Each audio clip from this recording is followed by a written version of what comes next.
Yes, people.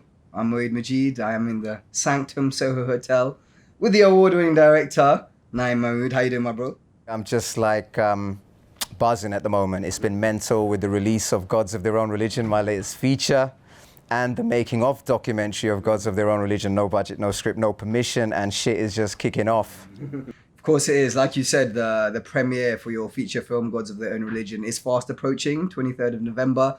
Obviously, we're here today for the screening of the documentary of the making of that movie. What are your feelings? Just tell me about your feelings in the run-up to the premiere in Leicester Square at Cineworld on the 23rd of November. It's just mental because the film's starting to take a momentum of its own. The passion, the soul, the fire that's behind this movie is starting to seep into the whole distribution, the marketing, and the people are getting it out there. So it's all building up towards that big premiere. We're going to shut the West End down. It's been a long time coming, but it's time to take over. So yeah, super excited. And obviously we've had the screenings of No Budget, No Script, No Permission, the making of a couple of days ago we had the premiere, and that's kind of hyping shit up for the big one, the big premiere. So finally we're here. You talk about this passion and fire, leading up to the premiere. But if we take it back, obviously you're a West London boy, you grew up in Ladbroke Grove. This passion, this fire you speak about, how much does your upbringing have or play a role in this director Naeem Mahmood we see today? My upbringing is from a different planet, I'm not even from this world, man.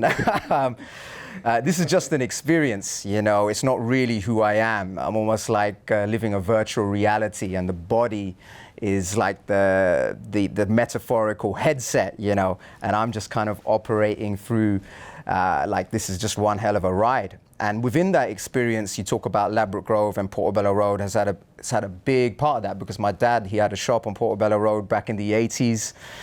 And I can remember as a kid, it was just so vibrant, exuberant. You had all of these kind of funky characters, from the Rastas and Dreads to the Portuguese community, the Barrow Boys. And my dad had this little clothes shop in the middle of all of that. So, as a kid growing up around there, that kind of vibrant flavor, community, definitely had a big impact on me. And also the school that I went to around the corner from there, Holland Park School, was like one huge experiment. It was like this liberal experiment, no uniform. You had people from all classes and walks of life going to this school, and just to be part of that, even at the time, it was so turbulent, but it definitely seeped into a lot of the artistry, the creativity that I'm doing right now. Just the whole mishmash of characters, organic, untamable, raw, that definitely comes from a lot of my upbringing. We never fitted into any kind of box.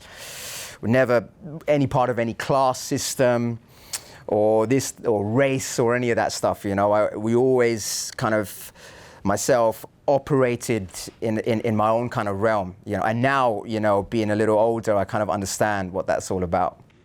You mentioned the whole non-uniform, a kind of experiment. Obviously, back in the day, even now, having non-uniform is going against the grain for traditional schooling. Right? I had to wear a uniform. I'm sure most people here had to wear a uniform. So that kind of, I'd say your directorial style as well is against the grain, outside of the box. You go against the norm. Would you say that those kind of experiences, going to school without uniform and being in this mishmash, again, like you said, had an effect on the way you go about everyday life, or is it specifically just the way your creative process?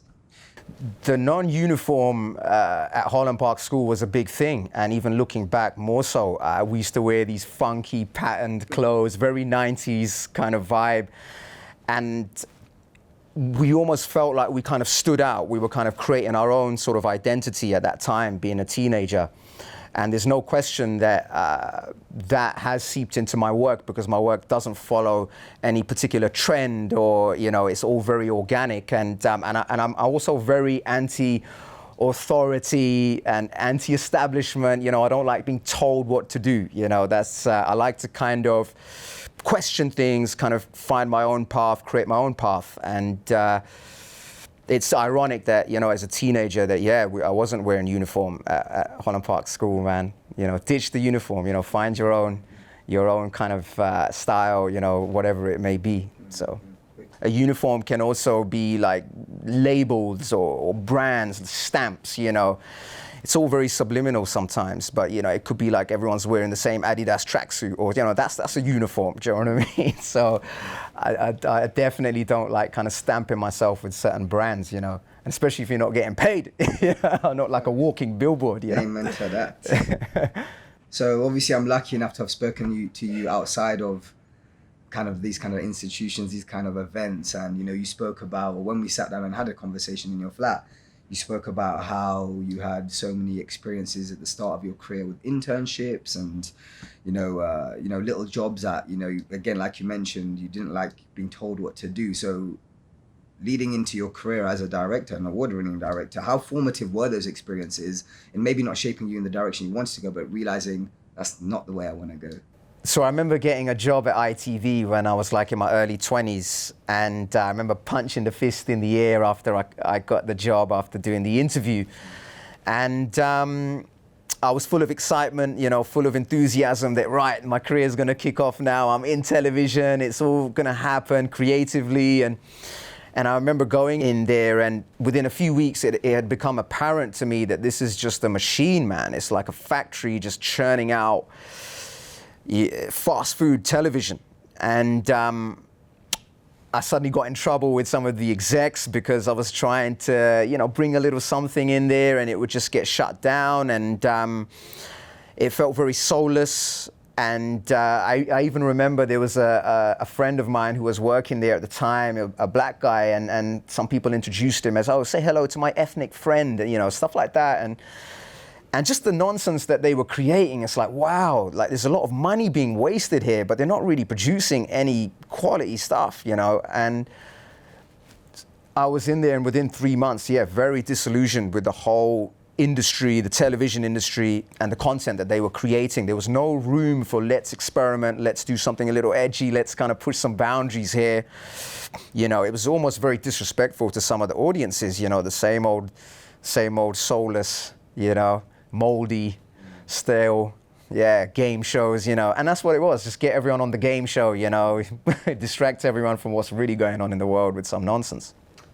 You mentioned like having a bit of lack of direction, a bit of disillusion. I think as a creative, that's just part and parcel of our day-to-day life. But I know at some points in your career, you had some certain mentorships. You had Gary Kurtz, who was the producer of Empire Strikes Back, which is arguably like part of the greatest sci-fi trilogy of all time. And what I wanted to know is how important are things like mentorship when trying to find your lane? Because like you said, there's so much disillusion, there's so much imposter syndrome, self-doubt.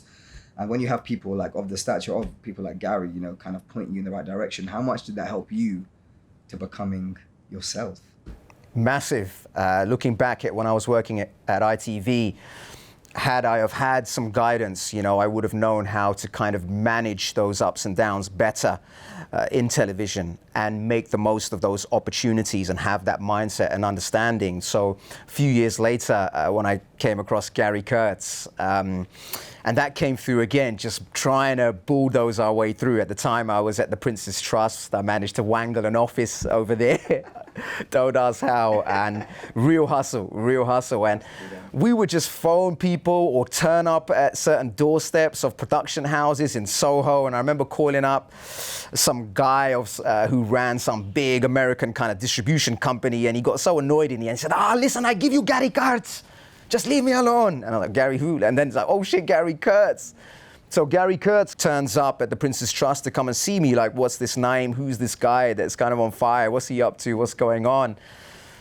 And it came at a time when it felt like it was kind of me against the world, you know, me and my team, my little hardcore group of militias, I call them, you know, against the world. And no one wanted to know, you know, or no one wanted to kind of try and understand us because we were quite rebellious and a bit fiery. And I think maybe people were a bit scared rather than let me find out what's really going on with these guys. What is it that they're trying to create and put together? But when Gary came, he came with a completely different energy. He gave me time. He was interested in what we're trying to do. He started to break down some of the scripts we're working on and share his experiences.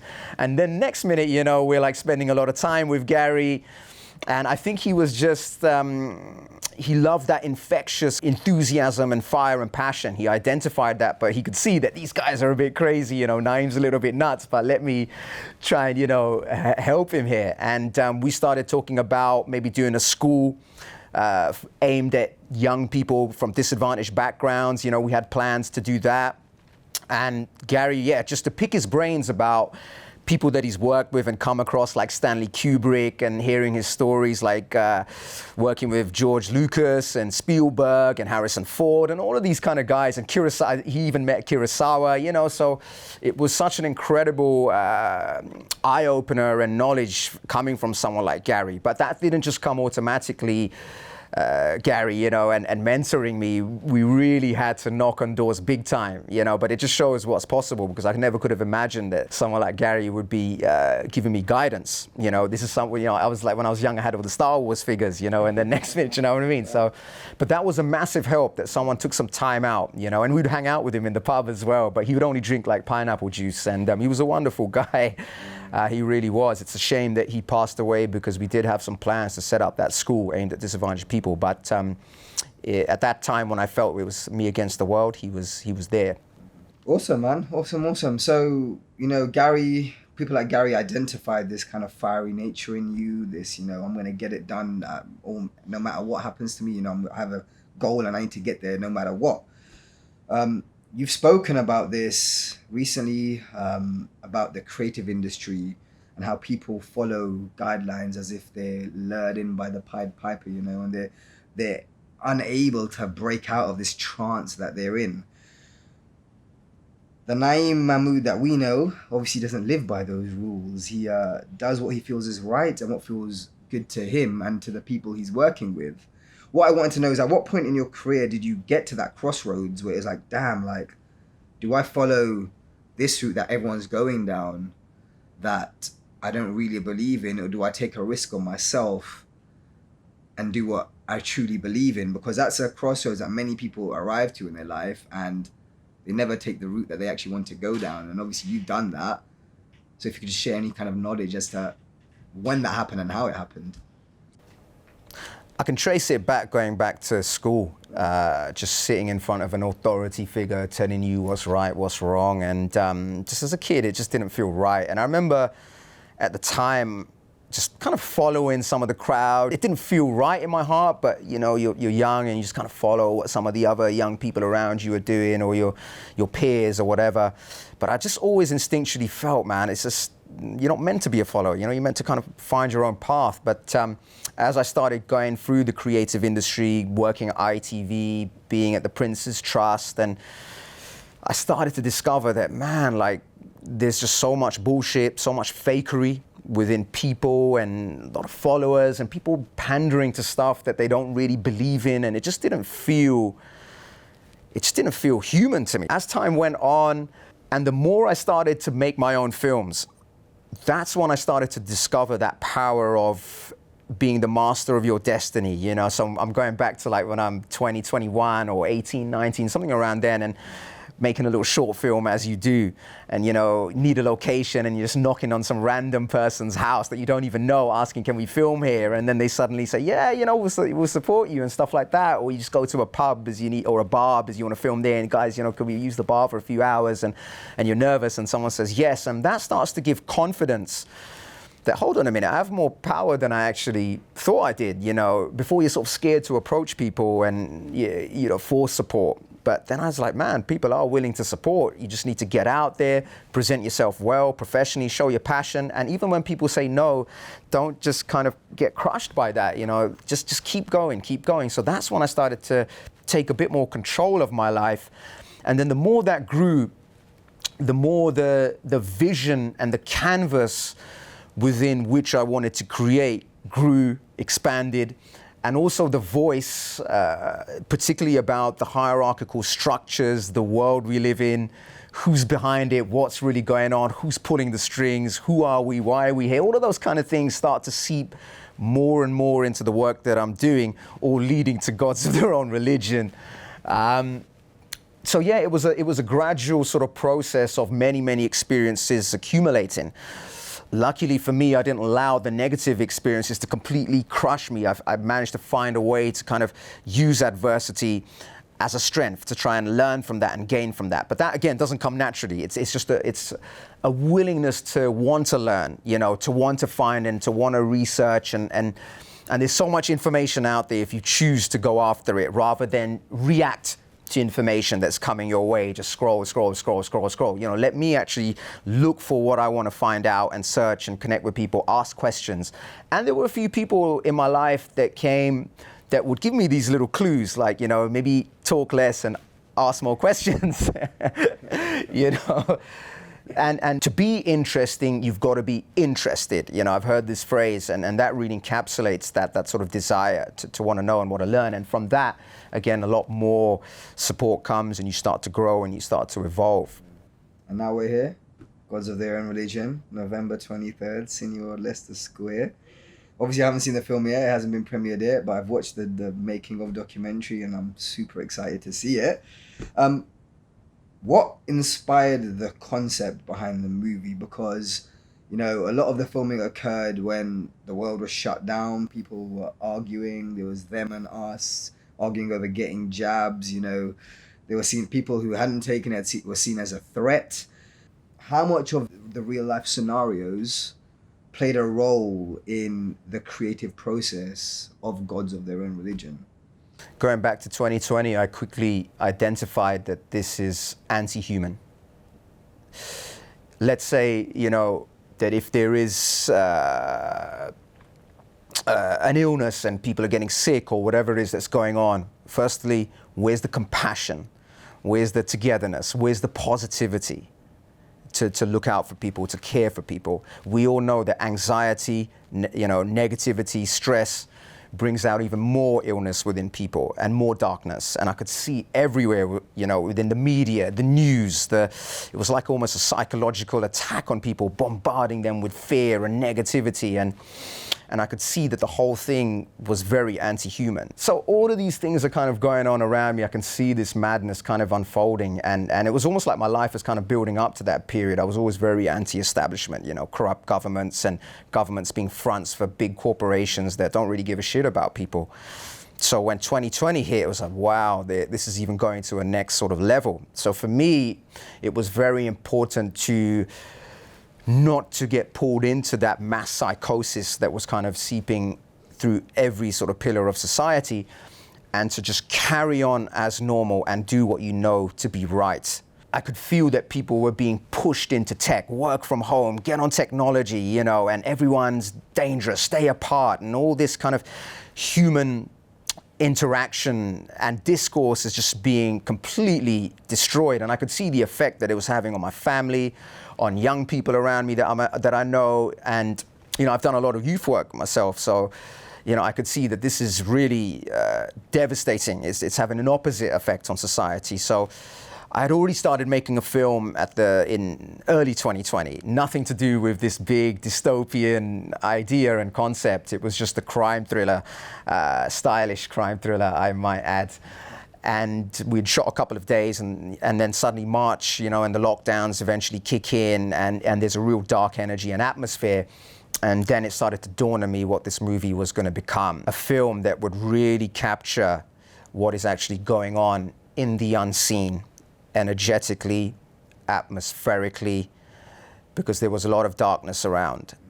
And it was like shooting in the middle of a war, you know, an unseen war, a psychological war, not war with guns and tanks. I felt not only was it a form of activism to shoot and to bring people together, but to also instinctually, without a script, just try to capture everything that I and others were going through at that time. I could see the effect it was having on people, on the crew, cast, etc., who were going through this depression and darkness like many of us. But I could see the effect of just bringing them together for their mental well-being, and just having that human interaction and being creative again. And there's people working on this from all kinds of views, all kinds of walks of life, but that didn't matter. And it was like, wow, that is the true human essence, is when we're creative. That's our natural state. And all of this has kind of been lost somewhere. So it was very meaningful, the making of and the movie itself. You know, it's like Apocalypse Now, but actually shot in the war rather than after the war. That's what it felt like at the time. Beautifully said. In terms of the movie itself, obviously I haven't seen it, no one's seen it, to be honest. And, you know, if someone's watching this and they how would you summarize the movie in a sentence for someone who may have not have heard of it before, or someone who wants to watch it but doesn't know really what to expect? And I know it might be hard for you to do just one sentence, but as short as possible. Damn. Gods of Their Own Religion is a surreal fever dream set in a technocratic empire that is slowly consuming the souls of the population. And within this futuristic dystopian landscape, there are a group of people, a minority, who are trying to hold on to their souls and ultimately navigate their way through a mind virus. So the timeline from the movie, correct me if I'm wrong, it was over 3 years from the inception of the idea to the completion of the feature film. And No, Moeed. The film, we shot this very quickly, edited it, wrapped it up, I think probably by sometime in 2021. that's even more difficult then. Yeah. Like, how do you sit on something that is so visionary? And the reason why I'm asking that is because I post stuff on social media, and I get annoyed after having to wait a week. And so so not only, I thought you were working on it for 3 years, but you finished it in 2021, and now it's coming out in 2023. It's the long game, baby. It's the long game. So, you like, know? how do you deal with the wait? That's what I want to know.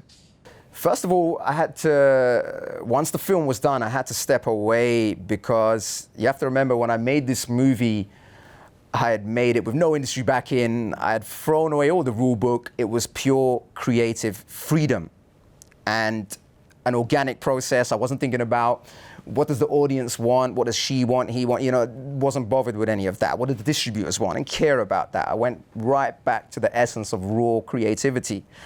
So to then come back into the world when everything opens up, and now we're looking at distribution and marketing, you're back into that soulless, corrupt world that still continues, where they're still just throwing fast food junk out there, you know what I mean? So for me to kind of deal with that again, having come from that world, you know, in the trenches with pure, unadulterated, unfiltered creativity, and then going back into that industry world, it was like, wow, you could see the bollocks even more, you know, the bullshit. So for me, I had to step out of that, and I step back from that, and I realized I need to kind of focus on self a little bit here, you know. I think to equip myself to deal with that world and both worlds, I'm gonna have to step up my game mentally and physically. So I went to work on my mindset, physical training, mental training, and tried to build myself up into a beast and just switch off from the film world, which is very difficult for me to do. You know, my team, my crew would tell you I'm just non-stop, you know, let's do this, let's create this, let's film this. But I managed to kind of take that deep breath and just,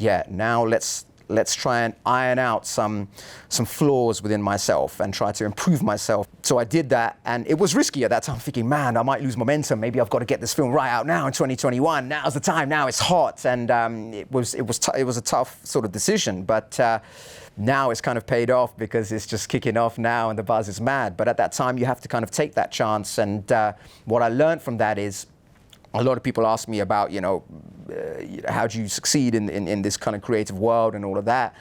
I think first of all, focus on self.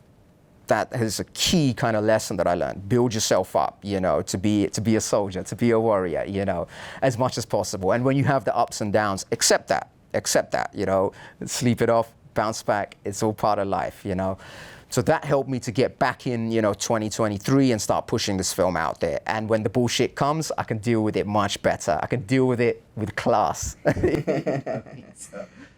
No, I love that, man. Love that. Like we said, it's a feature film now, but that wasn't always the case. Initially, it was a short film, right, in which you filmed 4 or 5 days, no budget, no script, no permission.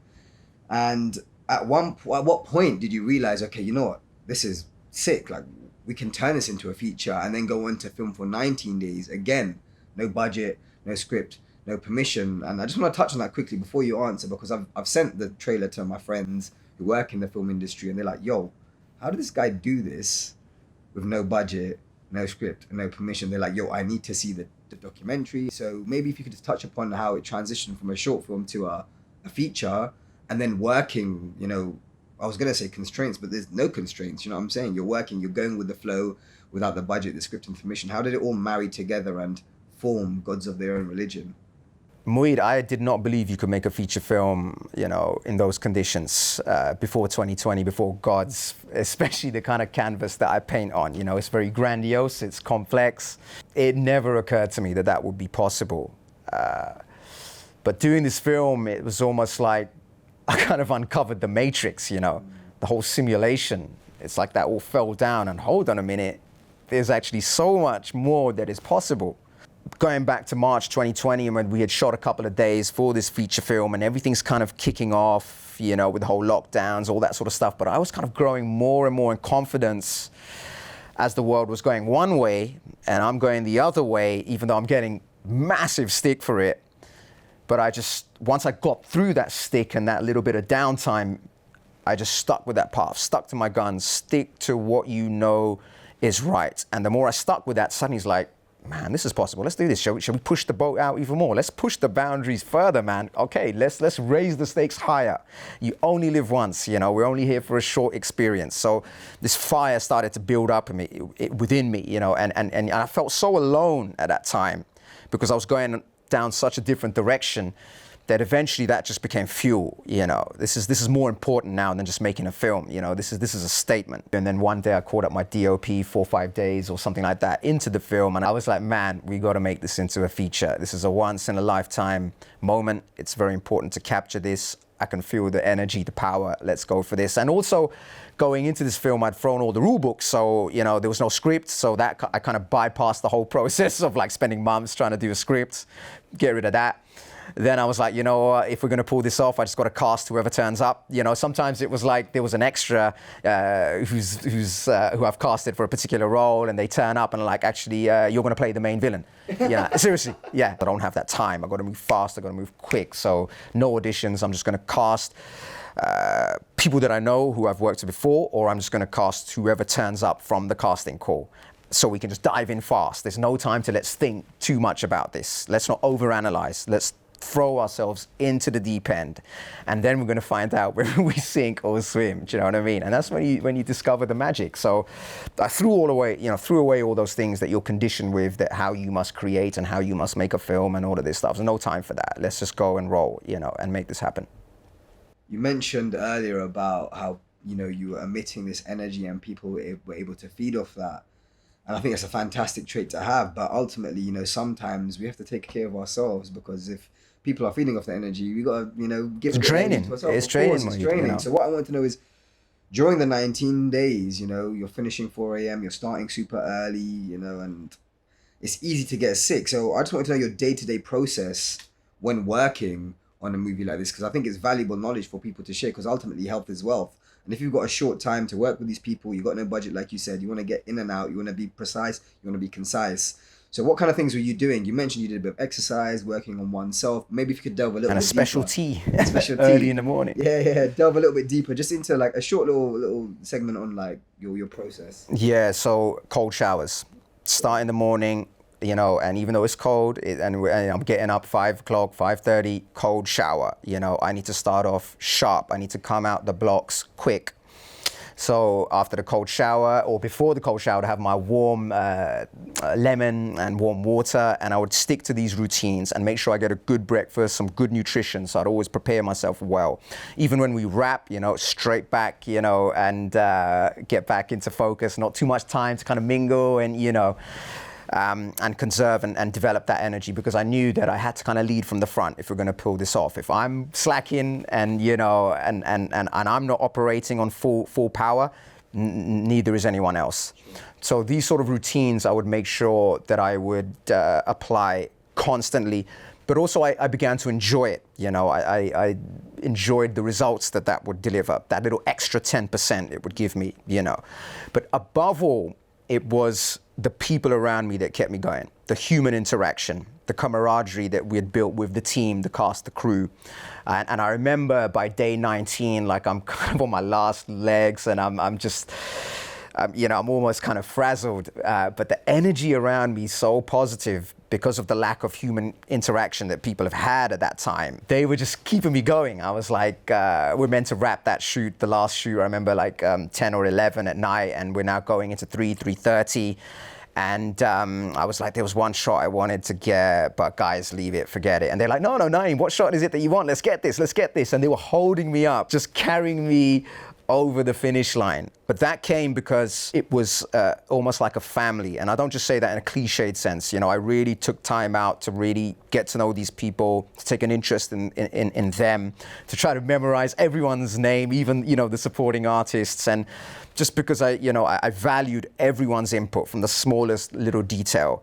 And I also knew that they were going through a very difficult time in 2020, a lot of anxiety, etc. So I just wanted to kind of be there for them as well. And they backed me in return, big time. So the human interaction was the key to the success to get this film made, you know. I managed to speak to some of your team and, you know, question them a little bit like what it's like working with you, your directorial style. Yeah, I know, man, boy, I'm going to spill some beans. And they had to say this about your directorial style. Unique, a rock and roll kind of director. No one like him on set, he brings the vibes. Someone even said, you're like Gaddafi on set. Before the revolution. Visually motivated, cares a lot about the story, a cinematic rebellion. No one can hold you back from achieving your goal. If you fight for your dreams will fight for you by hook or by crook. So a recurring theme that, you know, constantly came up when I spoke to these people was the fact that, or the notion that you always are putting people first. And, you know, something I wanted to know was that always a key pillar that you stand by, you know, from the inception of your career? Or was that something that developed over time, having worked with like generic studio houses and seeing how they operate and then, you know, wanting to go down your own path? I forget, yeah, the studios, man, I mean, nothing much positive coming from from that side. But no, I didn't have these traits in the early days. It was a lot more ego, you know, when I was younger. And I remember wrapping certain film projects and coming out with no friends or supporters or real allies, and maybe wonder, why is everyone pissed off every time they're sort of, you know, they leave my set, man. And I started to dawn on me that there's a lot of ego, and I was kind of subliminally getting caught up in the me, you know, it's all about, man, and that is just so bullshit. I take responsibility for that, and a lot of that was maybe part of the lack of guidance and that sort of industry that you're in, and this whole sort of pollution of a lot of corruption in there that seeps into you. But with 2020, all of that kind of got all put aside and just go back to the bare bones of people. And now I've developed some wonderful relationships with people that I wasn't even speaking to before 2020. You know, where there's so much love and camaraderie. But that just comes from taking a genuine interest in others, because ultimately I am you and you are me. Like I mentioned, I spoke to some of your colleagues of Gods of Their Own Religion, and not only did we talk about your style of directing. Who are these people, man? They will remain anonymous. But I also spoke to them about working with you. And you know me, I like to think outside the box, just like you and your directing. So instead of me reading it out, I'm going to play you a little clip, a little voice note that was sent to me. I thought it was very, very poignant, and it really it made me smile. And it's not even about me, babe. Working with Naeem on Gods of Their Own Religion was something like I've never experienced. I first came on as an SA, and when I saw the way he was working, what he was trying to put together, I had a word with him and asked if I can come back and help on the production side of things, because I saw that he had a really small crew, and I was really impressed with what he was trying to put together with no script. And just his whole attitude, the way that he spoke to people, his attention to detail. He made everyone feel included. You know, sometimes you can work on a production where, especially as an SA, you know, you've got the second and third ADs looking after you, and you know, the director might only speak to you when the scene's happening. But Naeem took his time to speak to everyone, make you feel included, let you know what was going on, and he remembered everybody's name, which was so impressive. And yeah, he's just a visionary.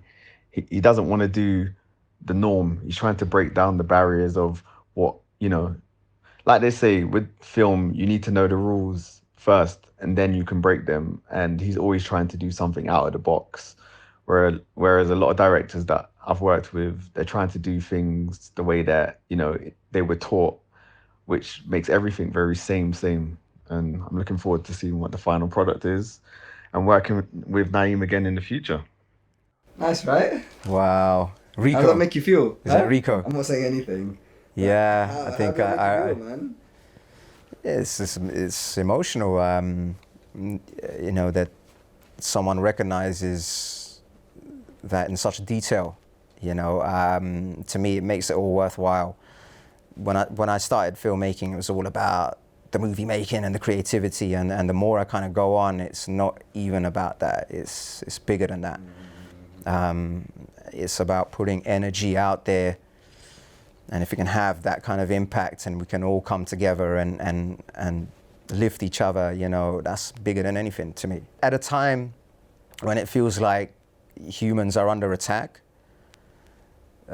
psychologically, subliminally, humans are bad, and a lot of people are corrupted as well, and they fall into certain traps. And you know, it's important that we come together, stay strong, look out for one another, accept our differences as well. Even if we don't agree on everything, we can still at the end of it have a coffee together, you know, have a pint together, whatever.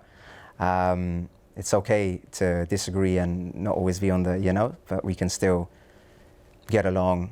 We're ultimately the same consciousness, energy, force, but just having different unique experiences. And that's what it's really all about, especially in a world where tech is really kind of infiltrating our lives, a very artificial, almost non-human-like force that is pushing us away from nature and who we really are.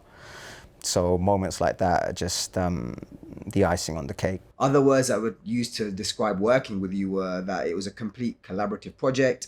Everyone was involved, everyone can chip in. You know, you had a fresh attitude to filmmaking, limitless, boundless. Naeem would always, this is a quote, Naeem would always check in on me personally and creatively, multiple times a day. He actually cares. Clearly, you seem to have a skill to be able to milk everyone dry for everything they can give you. No, but in reality, you know, how does it feel to know, you know, you have a team that is so committed to giving you their all? Like you mentioned earlier, you know, people wanted to stay after you wanted to wrap on the final day of shooting to get that final shot, you know. So how does that feel? First of all, that state of being is, it's not really anything unique. It's who we are and who we should be. We've just forgotten. And the impact that it has on the team, I can see how it empowers them, it gives them confidence, it encourages them, and that means everything to me because it feels like we're all growing together. And it's how it should be. It's not like, oh, I'm doing something different or unique. Maybe in this mad world, it might feel like that these days. And to hear, you know, these responses, as I was saying earlier, that's to me where the action is, and that's where this is really going, you know.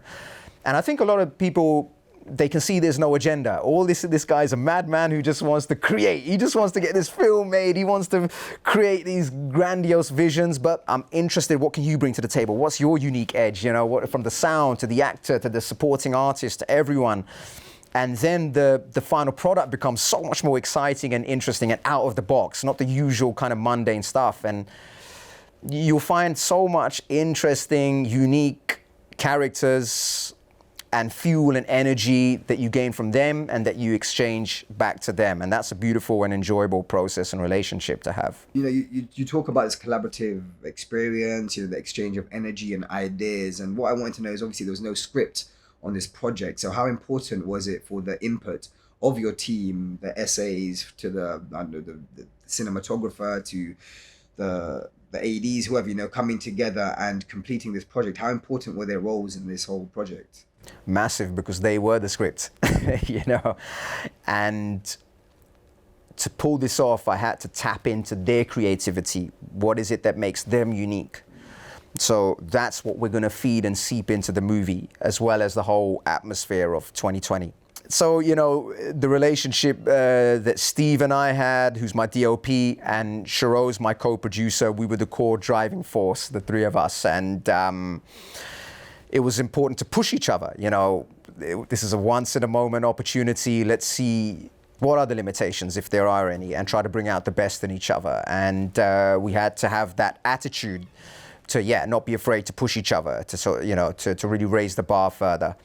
It's all about attitude, you know, to push each other, to bring out the best in each other and bounce off each other. For example, the lead actress, Kid Narada, you know, she's just a force of nature, a creative ball of energy, exuberance, madness, mayhem, all in one. And who needs a script when you've got Kid Narada, you know?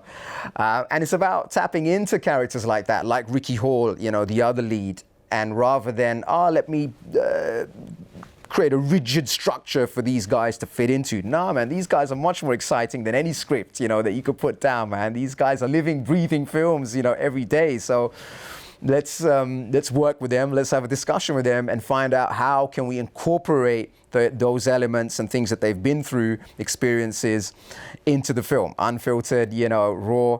So that to me was so exciting. Like, wow, forget the scripts, forget all those rigid structures and hierarchical, this, that, the other, you know. Let's feed off the real, you know, creativity with these characters. And from every person on set, you know, it was great to ask, like, my AD sometimes, what do you think of this shot, man? What if you adjust it here? Do you think this kind of works for you? You feeling that? And just have that interaction. That was the process that works for me, the process that it feels organic to me. I love to improvise. I can work with scripts every day. It's sometimes too easy. But to be thrown in that situation where you don't have all the answers, and it's like a process of discovery as you're kind of going along. And I just find that so much more exciting and wild. I think that's wonderful, man. And, you know, as we come to the close of this interview, I think you've shared so much knowledge. I think the people who have watched this are going to be so excited for the premiere on the 23rd of November, Cineworld, Leicester Square, Gods of Their Own Religion. But the next question, or how I like to round off certain things, or when I speak to people like yourself who are, you know, trailblazing in the industry, is something that's very close to my heart. And I think it's important to share, especially when people like yourself have so much knowledge to share. Obviously, you've had a fantastic career so far, and long may that continue. But what I wanted to know is, what words of advice could you offer to prospective filmmakers or people in the creative industry in general who want to break into and, you know, make this their thing? Get out there and start doing, start living, you know, get rid of distraction. There's a lot of distraction, social media, tech, phones, all of this stuff. Put that aside, come back to core, to yourself, and get out there. And even if you're afraid and you feel the fear, use that as fuel. Just dive in, take a deep dive. If you have to shoot on a mobile phone or grab a couple of mates from the local neighborhood, you know, if you have passion and fire and focus and dedication, people will work with you. And start creating. Don't be waiting for Allah. You know, otherwise nothing is going to be coming. So grab the bull by the horns, take charge of your destiny, and understand that you have the power. And believe it with every cell in your body, and put in the work to train that and to maintain that. And move mountain, you know, bulldoze your way through, whatever it takes. And don't be afraid. A lot of people are going to tell you how to live, how to be, what to say, what not to say, cancel culture, all of this crap. Just stay true to yourself and do what you know to be right. You'll get a lot of ups and downs, you'll get a lot of stick. But if you ride through that and get past those barriers, there's a whole world out there waiting for you of creativity and a life experience that can be much more adventurous and exciting. Beautifully said, man. I think that's a wonderful way to round off our conversation. Mr. Naeem Mahmood, thank you so much for chatting to me, man. It's been, you know, I'm super excited for the premiere. Obviously, I'm going to be there. can't wait to watch it, honestly. Having seen the documentary of the making of, I was like, wow, nah, Yeah. this is sick, bro. But you know, if I could just add what's so beautiful about you as well, and which is very rare amongst a lot of the, particularly the youngers as well, is this real interest and in who you're speaking to and the attention to detail and the research that I know you've done into this, and it just makes the interaction between you and I just so much more interesting. And that in itself is a great example and an advice to creatives, is to really take an interest in the subject matters that you're dealing with or tackling. And you're a trailblazer yourself. Shit, man, don't worry, man, I'll be sending you the invoice. Okay, guys, I've been Moeed Majeed. I better hit the streets now, man. Make some moves. I'm Moeed Majeed.